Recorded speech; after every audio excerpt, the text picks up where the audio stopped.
Hi, my name is Siva Swaminathan, Chair of the South Asian Diabetes Chapter of Canadian Diabetes Association. November is Diabetes Awareness Month. To mark the World Diabetes Day, it's November 14th. To bring the diabetes awareness, we're bringing together a Diabetes South Asian Expo today at CICS Community Services Room at 2330 Midland Avenue, Toronto. And I hope you will come and join us today. Part of the expo, we will be talking about kidney disease and causes of kidney disease and, of course, having excessive protein part of our diet. And part of the healthy diabetes cooking, we're going to be talking today about making a chicken curry made with chickpeas so that you get the balance of animal protein with also vegetable protein. So let's get started with making the chicken curry. This is what you will need to make the chicken curry. You will need 2 chicken breasts cut into cubes, 1 can of chickpeas washed and rinsed, 1 large onion chopped, 1 tomato chopped, 3 tablespoons of tomato paste, 1 tablespoon of coriander powder, 1 tablespoon of cumin powder, and half a teaspoon of chili powder, 2 bay leaves, 1 cinnamon stick, 2 cardamom pods, and of course, no curry is complete without the combination of some ground ginger and garlic. And you will need some salt and pepper to season your curry. So let's get started. I'm just going to chop the garlic before we get started. Easiest way to chop garlic is just pound them with a flat knife. That just gets the skin really loose and well. This one is a stubborn one, but there you go. And it just really separates the skin nicely.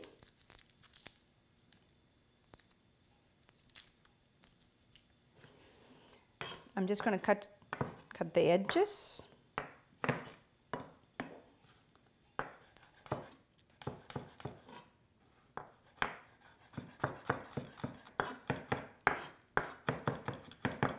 I like my garlic nice and coarse because I want to taste it when they're cooked. So I'm going to keep it a bit coarse.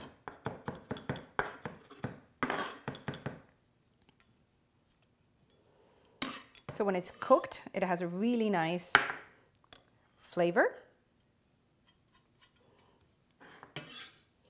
It's hard to keep the garlic really moist because it's winter time. So keep it stored in a nice dark place. And ginger, same thing.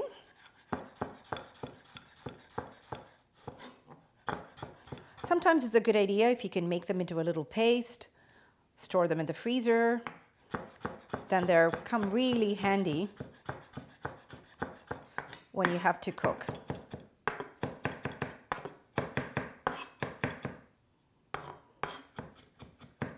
Again, I'm going to keep my ginger nice and chunky.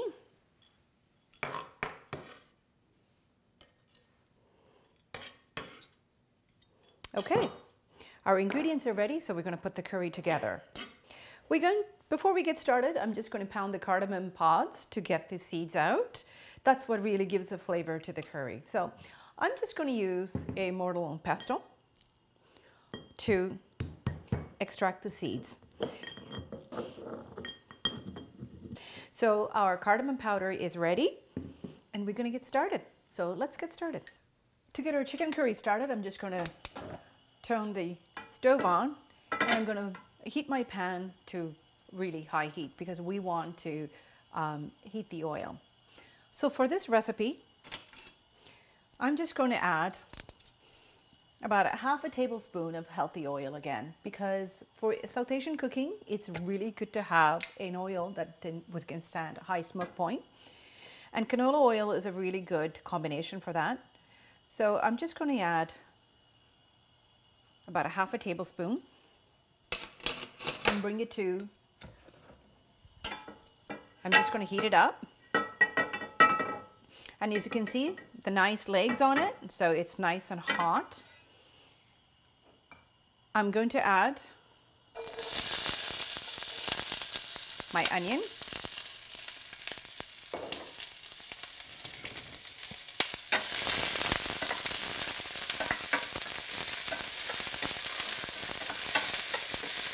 And I'm just going to move it around. I'm going to turn down the temperature just a little bit.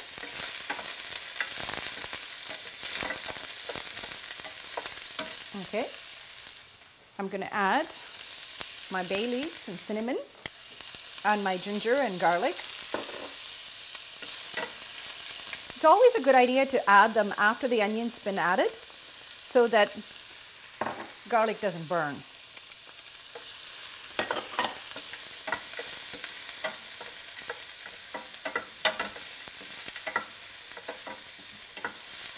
Beautiful. Now I'm going to add my chicken.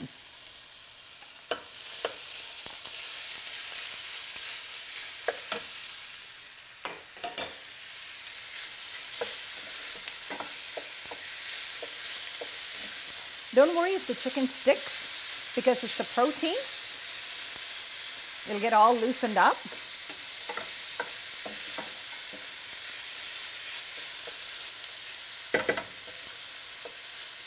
With this, now I'm going to add my 1 teaspoon of coriander powder, 1 teaspoon of cumin powder, and about ½ a teaspoon of chili powder. And I'm going to mix it really well. This is called dry frying. Basically what we're doing is we're cooking the spice in high heat and incorporating the flavor with the chicken. So basically, doing this way, the spices get really cooked well. Otherwise, the spices taste very grainy. So I'm just going to move this around like this. It's great. Now I'm going to add my chopped tomato.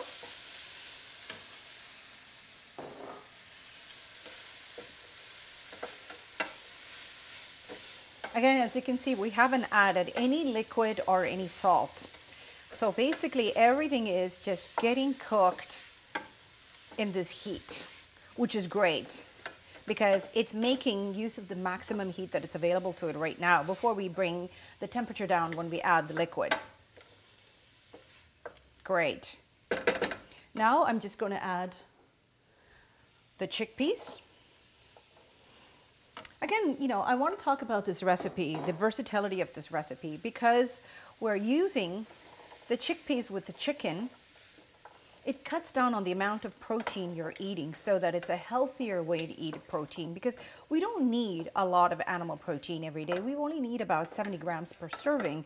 So 70 grams is not much. So this is why we're trying to do something creative with the chicken and chickpeas, which has high protein and also has lots of good fiber. I'm just going to bring the heat up.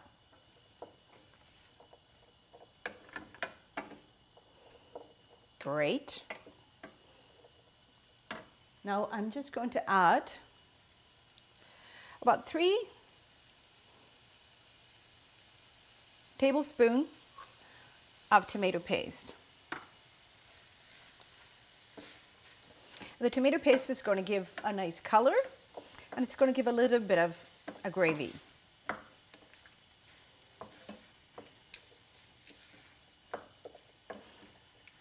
And still I haven't added any water, and I'm going to add it just before we cover it for cooking. So now we have incorporated the tomato paste. I'm going to add our ground cardamom. It's going to give it a beautiful, beautiful scent. You can already smell it.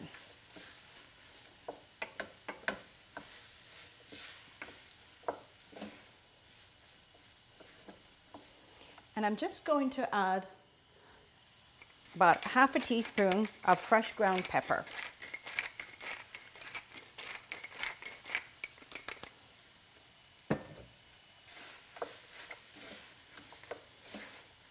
Okay, now I'm going to let it cook. Before I do that, I'm just going to add about a cup of water. 1 second.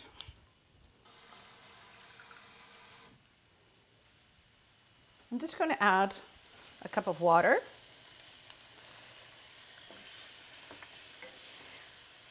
And you can loosen up all the spices in the bottom.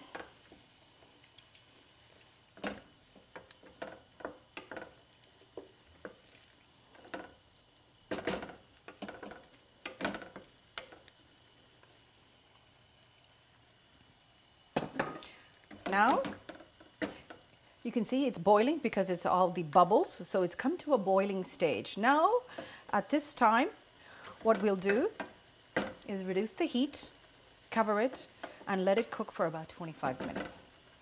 So I'm just going to reduce the heat to medium to low.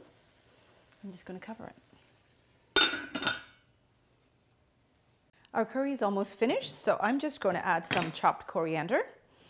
And the final step, I always like to add salt. People ask me why I don't add salt in the beginning, because I feel the salt kind of concentrates the flavor and I don't want too much salt. So basically what I'm going to do is add the salt in the end. And another reasoning is because we're using canned chickpeas. No matter how much you wash, there's always traces of salt. So basically, you wouldn't really need too much salt. And this is why it's always good to taste it in the end to see how much salt is needed, because you will find that homemade chickpeas, steamed versus the tin, there is a huge difference in terms of the salt content. So let's just taste it before we add our salt. So let's add the coriander. Our chicken chickpea curry is ready. This is the consistency you want. And I'm just going to taste it to see how much salt is required. Like I said, because we're using canned chickpeas, you don't need that much salt.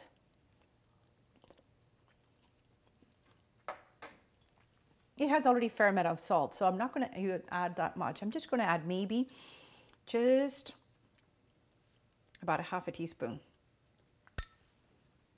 And I'm going to finish it off with some chopped coriander. I'm just going to mix it up.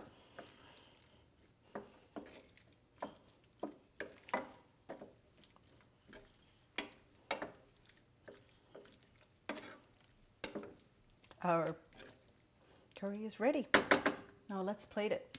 Chicken curry is done, and I'm going to talk about how we can balance the food that we have created. So first of all, I'm just going to spoon in our chicken.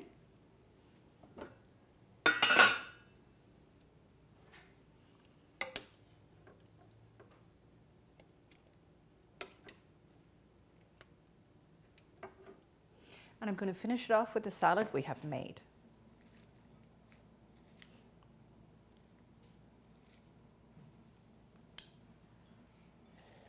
This is how a balanced plate should look like, either for lunch or for dinner.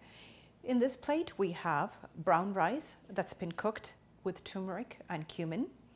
We have a gourd curry cooked with some chana dal. We have chicken curry cooked with chana. And lastly, we have a tossed salad from the dressing that we had made.